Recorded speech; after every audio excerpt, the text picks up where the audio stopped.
அனைவருக்கும் வணக்கம். மருத்துவ குறிப்புகள் சிலவற்றை சொல்கிறேன், கேட்டு பயனடைங்க. வழுக்கை சில பேருக்கு வழுக்கை வந்துருச்சு அதிகப்படுறாங்க. அவங்களாம் வழுக்கையில் முடி வளர்கிறதுக்கு ஒரு ஐடியா சொல்கிறேன். 5 கிராம் மிளகு எடுத்துக்கோங்க. ஒரு 5 கிராம் கல் உப்பு எடுத்துக்கோங்க. ஒரு அரை எலுமிச்சம்பழம் எடுத்துங்க. 3 விழுது போல் அரைச்சி நைட்டில் ஓவர் நைட் வச்சுருங்க. காலையில் எழுந்துச்சி குளிக்கிறதுக்கு 2 மணி நேரத்துக்கு முன்னே தலைக்கு தேய்ச்சி குளிங்க. அது மாதிரி ஒரு வாரம் குளிங்க. எப்பேற்பட்ட வழுக்கையில் முடி வளர ஆரம்பிச்சிடும். அதே போல் பெண்களுக்கு முகத்தில் முடி வளருதுன்னுவாங்க, மீசை முளைக்குதுன்னுவாங்க. அவங்களுக்கு குணமாகறதுக்காக நம்ம ஒரு கைப்பிடி அளவுக்கு குப்பை மணி எடுத்துக்கங்க. ஒரு கைப்பிடி அளவுக்கு வேப்பம் கொழுந்து எடுத்துக்கங்க. விராலி மஞ்சள் ஒரு கைப்பிடி அளவுக்கு எடுத்துங்க. 3 நைட்டில் அரைச்சிடுங்க. அரைச்சி ஓவர் நைட் ஃபுல்லாக இருக்கட்டும். இல்லை நைட்டில் கூட தடவிட்டு காலையில் குளிங்க. அதுமாரி ஒரு வாரத்துக்கு செய்துவாங்க. முடி வளர்றது நின்று விடும் பெண்கள் முகத்தில். அதே போல் நம்ம தைராய்டு பிரச்சனை இருக்கிறது சில டிப்ஸு. நைட்டில் ஒரு டம்ளர் தண்ணியில் ஜீரகம் போட்டு ஊற வச்சுருங்க. காலையில் எழுந்துச்சி வெறி வயிற்றில் குடிங்க. தைராய்டு குணமாகிடும் நாளடைவில். அதே போல் கடற்பாசி அதுமாரி ஒரு டம்ளர் தண்ணியில் கடற்பாசியை போட்டு வச்சுருந்து காலையில் எழுந்துச்சி வடிகட்டி குடிங்க. தைராய்டு குணமாகிடும். அதே போல் மந்தாரப்பட்டை ஒரு கைப்பிடி அளவுக்கு எடுத்துக்கங்க. 2 டம்ளர் தண்ணியில் கொதிக்க வச்சு வடிகட்டி காலையில் வெறி வயிற்றில் குடிச்சுடுவாங்க. தைராய்டு குணமாகிடும். அதே போல் சவ் ஒரு 1/4 கிலோ எடுத்துக்கங்க.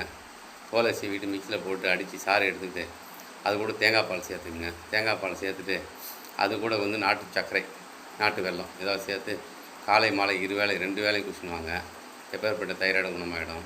அதே போல் சீத்தாப்பழம் சாப்பிட்றோம்ல, அந்த சீத்தாப்பழத்தினுடைய இலை 2 டம்ளர் தண்ணியில் போட்டு கொதிக்க வச்சு வடிகட்டி காலையில் வெறி வயிற்றில் குடிச்சுடுவாங்க. எப்பேற்பட்ட தைராய்டு குணமாகிடும்.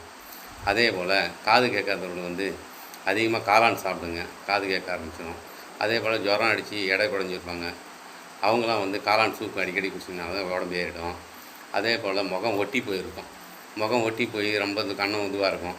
அவங்களாம் என்ன பண்ணணும், நம்ம பச்சை பயிறு இருக்குல்ல, பச்சை பயிரை பிரேக்ஃபாஸ்ட் மாரி காலையில் அவிச்சு தாளித்து பொரியல் கூட்டு மாதிரி இல்லை இது மாதிரி சுண்டல் மாதிரியே சாப்பிட்னு வந்திங்கன்னா கண்ணம் பளபளப்பாக புஷ்ஷுன்னு வந்துடும். அதே போல் நம்ம உயரம் கம்மியாக இருக்கிறவங்க உயரம் அதிகமாகிறதுக்காக 2 ஸ்பூன் வெங்காயச்சாறு 2 ஸ்பூன் வெங்காயச்சாறு எடுத்துங்க. வெல்லம் சேர்த்து சாப்பிடுவாங்க. உயரம் அதிகரிக்கும். அதே போல் காது மந்தமாக இருக்கும், காது கேட்காது, காதில் என்ன கட்டி வளரும், அது மாதிரி இருக்கிறவங்களாம் தூதுவளை பூ ஒரு 50 கிராம் தேங்காய் எண்ணெயில் கொதிக்க வச்சு வடிகட்டி பொடிச்சு எடுத்து காதில் டெய்லி 2 சொட்டு விட்டு வந்தீங்கன்னா காது கேட்க ஆரம்பிச்சிடும். இன்னும் சில மருத்துவர்களோடு உங்களை சந்திக்கிறேன். என் சேனலை சப்ஸ்கிரைப் பண்ணுங்கள், லைக் பண்ணுங்கள். இன்னும் சில மருத்துவர்களோடு உங்களை சந்திக்கிறேன். நன்றி, வணக்கம்.